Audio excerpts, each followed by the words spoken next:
Good morning बच्चों। Gyan Bharati Hindi high school standard 11 subject BO lesson number 9 आंतरिक व्यापार। सबसे पहले हम प्रस्तावना पढ़ेंगे कि व्यापार अर्थात क्या, किस लिए किया जाता है, इसकी आवश्यकता क्यों हुई है। तो वस्तु या सेवा के बदले में कोई हम वस्तु लें या कोई हम सेवा दें, उसके बदले में जो हम मुद्रा का विनिमय होता है, लेन देन होता है, जिसे हम व्यापार कह सकते हैं।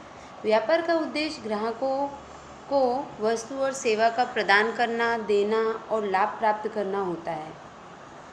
ऐसे व्यवहार देश की भौगोलिक सीमा के अंदर, मतलब देश के भौगोलिक सीमा के अंदर अलग अलग विस्तारों और प्रदेशों के राज्य के मध्य जो व्यापार होता है उसे आंतरिक व्यापार कहते हैं। जैसे हमने गुजरात से राजस्थान कोई वस्तु भेजी या यूपी भेजी या MP, मतलब हमने हमारे देश में अलग अलग राज्य के बीच में जो व्यापार किया उसे आंतरिक व्यापार कहेंगे।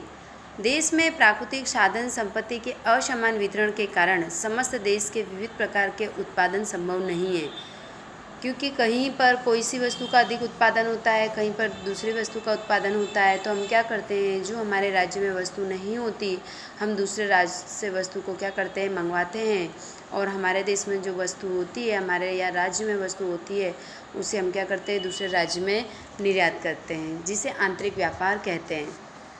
आंतरिक व्यापार का अर्थ मीनिंग समझेंगे तो देश की भौगोलिक सीमा के अंदर ही अंदर होने वाले जो व्यापार हैं उसको क्या कहेंगे, आंतरिक व्यापार। आंतरिक व्यापार का जो संबंध है, देश के चलन तोलमा, व्यापार, रीति रिवाज, कानूनी बातें समान होती है। क्योंकि जैसे हमारे देश की करेंसी क्या है, रुपया है, तो अलग अलग राज्यों में भी वही होगा, रीति रिवाज भी वही होगा, बोली भी वही होगी।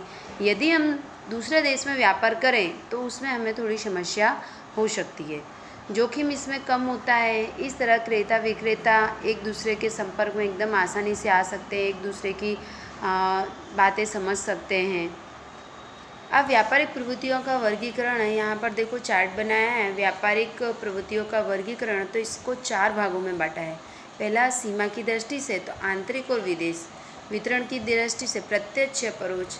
धन के भुगतान की दृष्टि से साख पर माल दो, मतलब कि उधार पर। दूसरा है नगद पर, मतलब कैश।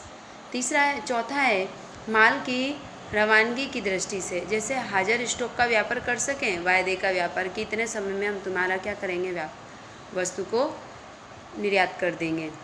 परोक्ष में आता है थोकबंद या फुटकर व्यापारी। तो कितने व्यापारी ऐसे होते हैं, थोकबंद होते हैं, माल इकट्ठा करके रखते हैं और फुटकर व्यापारी को थोड़े थोड़े समय पर देते हैं। और फुटकर व्यापारी क्या करते हैं, समय के अनुसार जब जो वस्तु की आवश्यकता होती है उस वस्तु को उतना ही खरीदते हैं और मार्केट में बेचते हैं।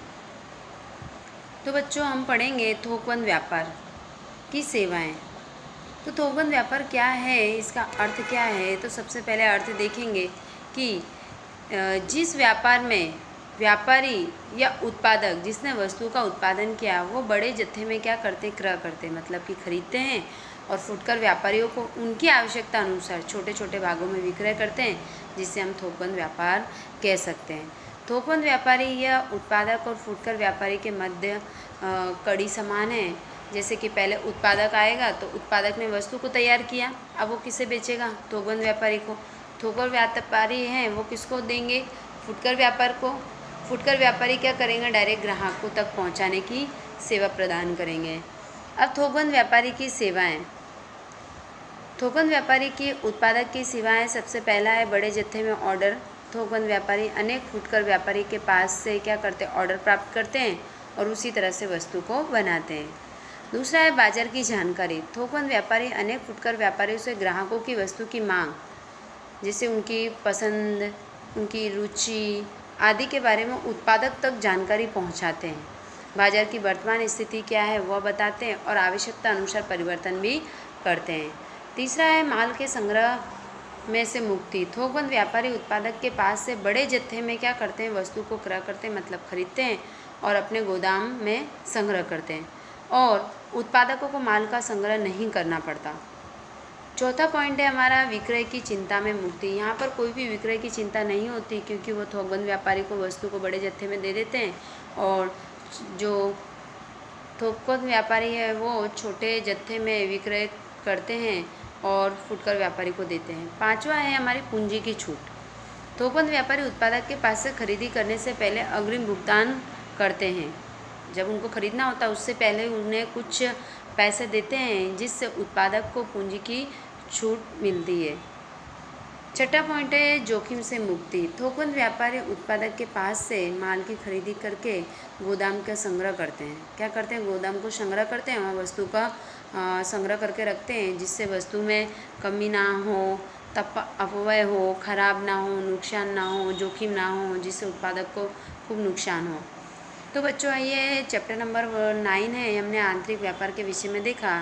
तो सबसे पहले हमने क्या देखा? आंतरिक व्यापार की परिभाषा देखी कि आंतरिक व्यापार अर्थात क्या, और ये व्यापार का जो वर्गीकरण है ये आपको लिखना है, याद करना है, और थोकबंद व्यापार क्या है उसका अर्थ लिखना है, और उसकी जो सेवाएं हैं वो भी आपको लिखना है। इसके आगे के जो पॉइंट है वो मैं आपको नेक्स्ट लेक्चर में पढ़ाऊँगी। Thank you.